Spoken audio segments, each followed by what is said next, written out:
third. I've been acting for 9 years.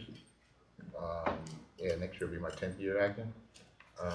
My most recent credits are Black Lightning, my third season of that show, and Spider-Man Enter the Spider-Verse. I was a voice. My name is Brittany Inge. Good afternoon. And I've been acting for, I guess, 7 or 8 years, but I've been performing my whole life because I was a singer first and all that. And some of my recent credits are Boomerang on BT. We're filming our second season right now. I've done Atlanta. I've done Survivor's Remorse, things like that. They know me. And if they don't know me by now, they're never gonna know me. Hi everyone, my name is Tamara Austin. I am currently on The Walking Dead. I've been on there for 2 seasons. I was introduced to season 9 and I'm also on season 10. I've done a few Hallmark films and I am also going to be a guest star recurring on Reprisal, which is going to be on Hulu. I used to live overseas, so programs weren't available. So when I came to the States at 13, I started acting. But I became a SAG member in 2014. My name is RonReaco Lee. Did Survivor's Remorse for a few years. I grew up in Georgia. Was born in Illinois, grew up in Georgia. Started in 87, I think, doing a movie called Return to Swamp Thing.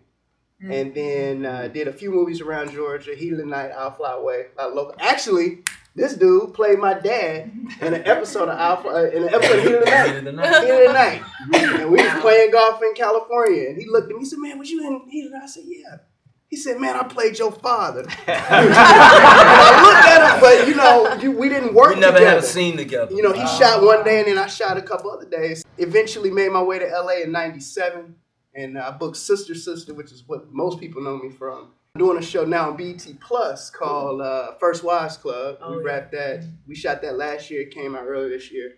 Your instrument is you and everything about you. Physically, mentally, spiritually, emotionally, every experience you've ever had, every person you encounter, everything, that's your instrument. You got to take care of your instrument. You got to get rest. Yeah. You got to eat right. You got to have a spiritual outlet. You got to have an emotional outlet. You got to keep your mental clear because this business will beat the shit out of you. I had just graduated from college, got into an acting class, got involved. I did more in the acting class. I started directing, and I had been training for years because they want to see what your training is. That was actually the first critique that I got. When you're in that process, you remember this. This is the key that got me to this in my acting and having, a long time between job and audition, as we all have, right? Yes, indeed. And you have to remember that a delay is never a denial from God. It is not, man. We have more power than they ever want to let us know we have. Absolutely. Amen. They need us. Absolutely. They need us, man. Absolutely. And they don't ever want you to know that right off the bat. So just know that you own that. Anytime you got somebody in LA or New York, when it comes to anything that happens here in Georgia, they just feel like Stepchild. Yeah. But the game has changed so much, you know what I mean? But I think some of that change, 1 was inevitable and 2 was good because the power is now on the artist. When you're focused on the craft, It all comes. you can't If you lose. build it, they'll come. You can't lose. If it's about other things for you, if it's about money, if it's about fame, don't get me wrong, I want my monies. And I also want my monies. I also want to be recognized for doing good work. I don't want to just be recognized, but sure, if you're recognizing me because I'm doing solid work, sure. But the craft. Know that talent is a God-given property, and it is something that you will carry, and it will travel with you to the end of your days. So, as long as you have faith and you stand on that, and you know your worth, and respectfully ask for it, then things will work out in your favor always. Denzel did an interview not too long ago, and I'm paraphrasing, because he's always dropping gems, and they were talking to him about social media, and I'm just getting work off of that. Yes, I saw this. It said something to the effect of, you get a good fan base because you're a good actor. you don't get to be a good actor because you have a good fan base. That's right. So, and it's paraphrased, but basically, your social media numbers, that's not gonna get you work longevity-wise. You don't get the years that these people have had up here and get the quality of work that they've had up here because of your numbers. You may get attention because of that, but you gotta back it up. Like Marvin was saying, you could be in LA and get discovered on the street, but then it's just like, what did he do? Hey man, I was told I gotta call you to get my shit tight, so let's get it working. Some people wouldn't have done that. Well, I booked this role, I'm good. And then they wonder why they're not on season 2. Yeah. Because you get exposed. Exactly. Like Dennis said in class, oh, you got tricks, that's cool. Right. Eventually, I'm going to learn how you did your magic tricks, and now I'm not impressed. So show me something else. When Marvin called me, it was on a Tuesday. He came over Wednesday, Thursday, Friday. We put in like 3 hours of work a day. He flew out after he finished with me, came to Atlanta, had a fitting, and was on set the next day. You cannot fuck around in this business. Keep your craft tight. Stay on top of your shit, because there's always another you waiting in the wings. Sometimes casting directors don't have an imagination. You have to put it in their face. Yeah. You know, like let me see, we can speak. You can see. Let me show you what you need. Yes. Right, like you have to, like they say, don't wear a costume, but you pretty much have to dress like a prostitute if you're going to audition for a prostitute. For sure. Every day that you don't spend working on your craft, you're 2 days behind from a tape. Say that again, please. Please, that is the. Say that again. Every day that you do not spend working on your craft, you are 2 days behind from taping it. Being a crafts person is always gonna outlive all the other stuff. Yeah. All the hype, the numbers, the social media. Season 1 of Boomerang, I was like I was the last person cast. I was the least known person that was cast. Same here with Black Lightning. Yeah, meaning like my Instagram followers were I had normal people, numbers. My friends follow me. It's like, perfect. I love it. And I wasn't concerned about any of that. I was a theater girl. I was doing lots of professional theater here in Atlanta. Like that was my world. What I noticed early on was that I wasn't getting a lot of the same attention or eyes on me from our producers initially, like executive. I didn't feel as seen, if that makes sense. Respected? Yeah, or respected, and just seen, literally. When I noticed that, I said, okay, well, Brittany, you need to zero in and focus on the craft. Do what you came here to do. Remember who you are. Remember what it's really about. Because for a minute, I got a little frazzled, like, oh, God, like, imposter syndrome. Do I belong? That whole thing. Oh, my God. Yeah. Let me zero in. Let me do what I came to do. Let me do what I know to do. I became about the work. I'm not here to make friends. I'm not here, even though I love everybody, I'm just going to do the work, right? Fast forward to the middle of us filming. Brittany, oh my God.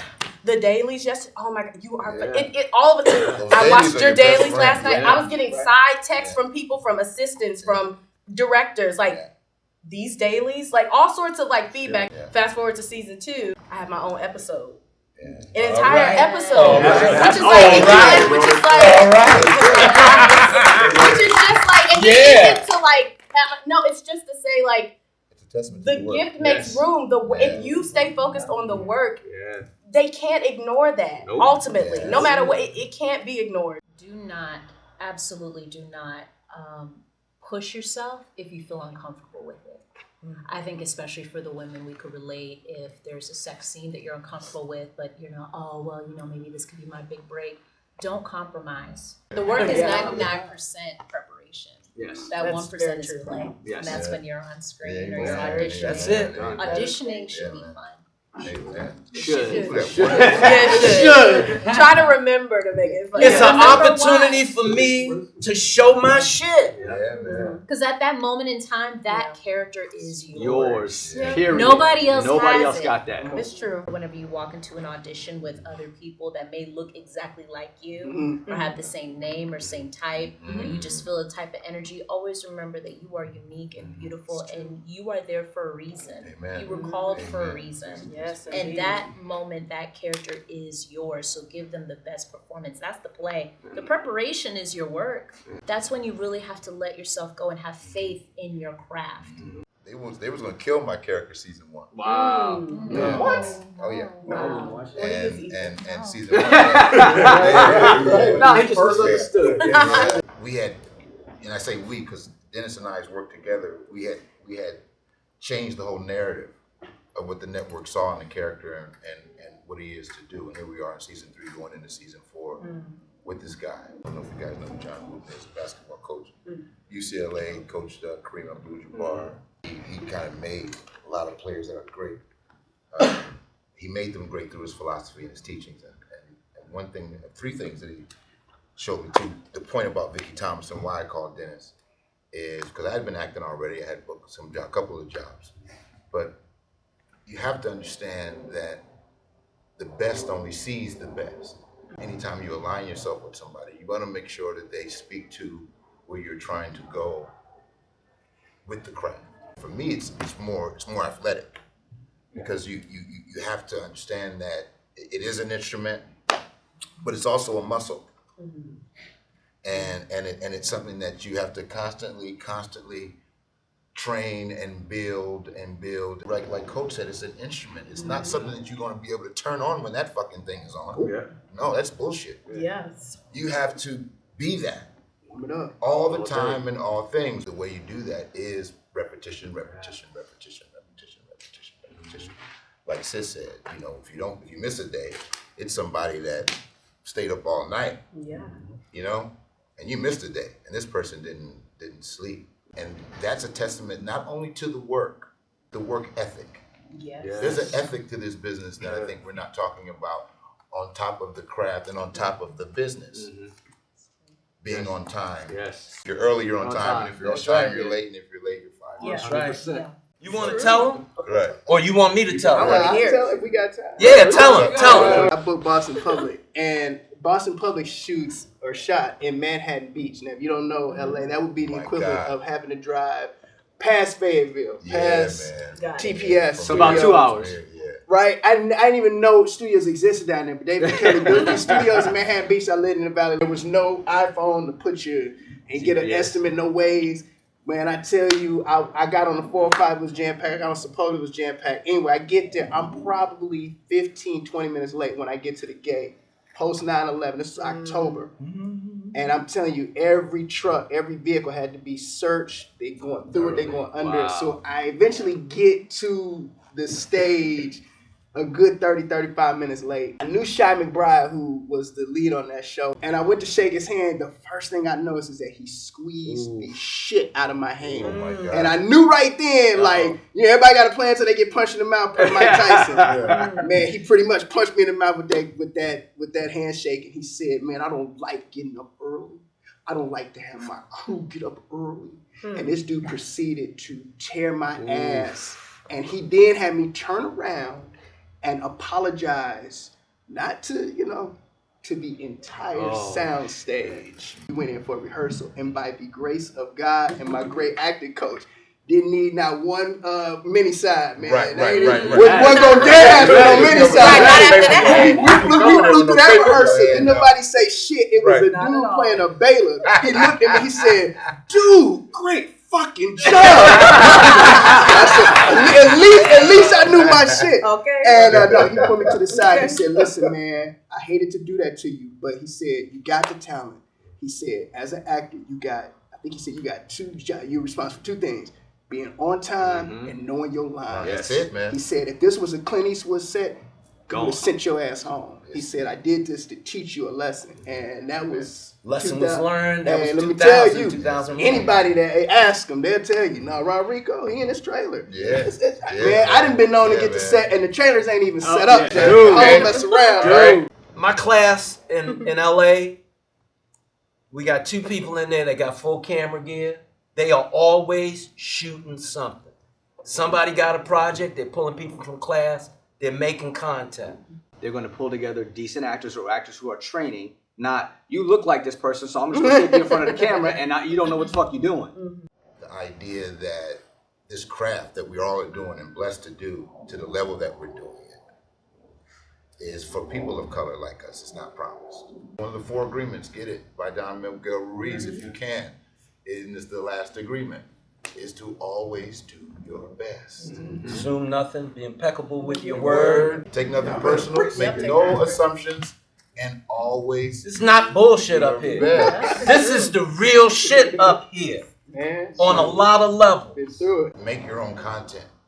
put yourself out there as much as you can on your own. Allow yourself to galvanize attention, you know, and that will bring you the agent, the manager, the casting director, the writer, the producer. All these people, you know, can help you get a job. You know, so it's putting yourself out there enough so where that many eyes are on you. You know, when I come in the room, what did I tell you? I mean, When I you walk get in the down room Team to LOAA and audition, bam. I say the room stinks because I'm the shit. You have that attitude when you walk in the room. Do your best all the time.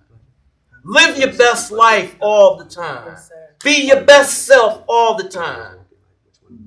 Don't wake up in the morning and say, you know what, today I'm going to be average. Don't wake up in the morning and say, today I'm going to be mediocre. If you lick the lollipop of mediocrity, you will suck on it forever. You will never be perfect. You can be excellent. You can always do your best, and you are the only one who knows if you are doing your best. Wow. Get out there and get some fucking parts. Wow. Fantastic.